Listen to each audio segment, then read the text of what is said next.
Hello everyone, this is Defense Politics Asia, and this is the Frontline Changes Report. A lot of frontline changes today, some very significant ones. We have Yampolevka, Chasivya, Karamik, Novokalinove, Ocheretine, Solovyove, Voleda, and Urozhaine. So yeah, they are all over the place. So we're going to start out with Yampolevka. So according to geolocation as well as Ukrainian reporting, Ukrainian forces have captured some grounds over in the area of Yampolevka. So this is confirmed. So the Ukrainians have counterattacked and managed to push back the Russians a little bit. So let's hope that this is not a trap. So moving on from Yampolevka, we move to Chasivya. So Chasivya is over at the Bakhmut front. So at Chasivya, this serious developments over at Chasivya region. There is a geolocation of Russian forces. This is the wrong color. I put this the wrong color. Over at this position, over at the canal region, which means that the Russian forces have now confirmed to be at the canal region after we heard so much from the Russian reporting that they are at the canal, and which means that they are now on the verge of crossing over to the other side and continue their attack through the forest. And this is something that I already have some information on from my personal contacts, but I never mapped it in because I have to put source in my stuff. So there is also a good strong possibility that the Russians actually have positions across the river already, and looking like a shoe. So this is likely the situation, but we, as usual, we only based on the mapping on the sources. So we will definitely continue. I have seen some mapping already from a pro-Ukrainian side showing this, but they are not my primary sources, so I'm not going to use it for now. Definitely just to let you know that this has already happened. So we move away from this shoe over here to Karamik. So we are now at the Avdiivka front, and you can see this Avdiivka city, and now there is massive changes over this area here, so we need to go through.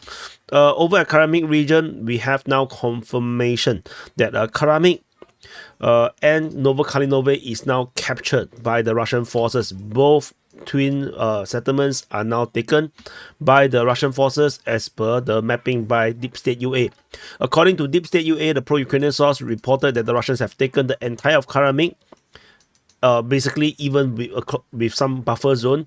And as I mentioned, this salient here is basically untenable, and we have now confirmed that the Russians indeed have taken the entire of Novokalinove, which means that the Novokalinove has been captured by the Russian forces. The Russian forces also straightened the front line from Novokalinove to Ocheretine. I think I need to move the map a bit like this. So let me move the arrows as well. So the Russian forces have basically straightened the front line along Ocheretine all the way to Novokalinove, and battles is currently happening over at this heavy entrenchment on the western part of Novokalinove. Russian forces also have taken more grounds from in the northwestern part of Ocheretine, which we will now cover.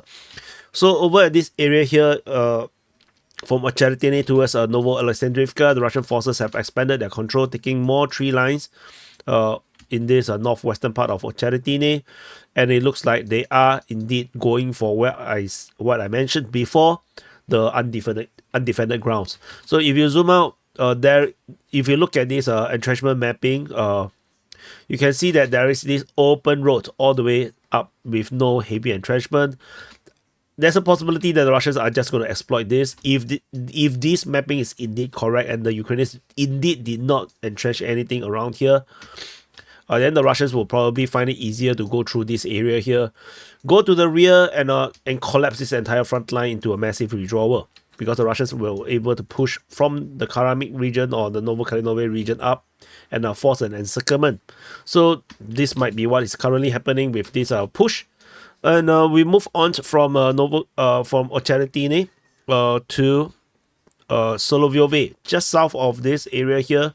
At the Solovyove region, the Ukrainian mapping has kind of corroborated the Russian mapping with further expansion of the control around Solovyove and also in this area here. but this is open ground, so it doesn't really matter, these little differences.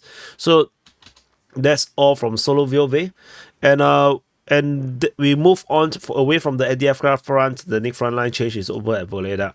So this is actually more like a correction of the front line based on the Ukrainian mapping. They continue to map that this area here is this tree line, particularly this tree line is under Ukrainian control. So I decided to put the this overlapping mapping to show that this is a gray zone. This is just a Ukrainian claim. It's not a capture. So we move on from Voleda to Urozhaine. So over at Urozhaine, also at the Donetsk front, at the Velika Novosilka sector, Ukrainian forces counterattacked. In the south, have retaken part of these buildings that they have lost to the Russians, as the previously when the Russians have captured this over a push. And the Russians apparently did not able to stay in this position and probably withdrew back to safer grounds. This is geolocated as the Ukrainian forces got hit by tank shells. So that's all from the situation at the Velika Novosilka sector, and these are the Frontline Changes Report. Do look out for the situation report, which will come later, which will go through to all the actions across all the front line and with detailed analysis, and like just now, a little bit of what I said. And yeah, do watch it, because from this moment to the situation report, if there's any new frontline changes, it will be in the situation report. I will not make a separate report on another frontline changes report for just 1 or 2 changes. So this is important to note. Don't just expect that all the frontline changes will be in this report.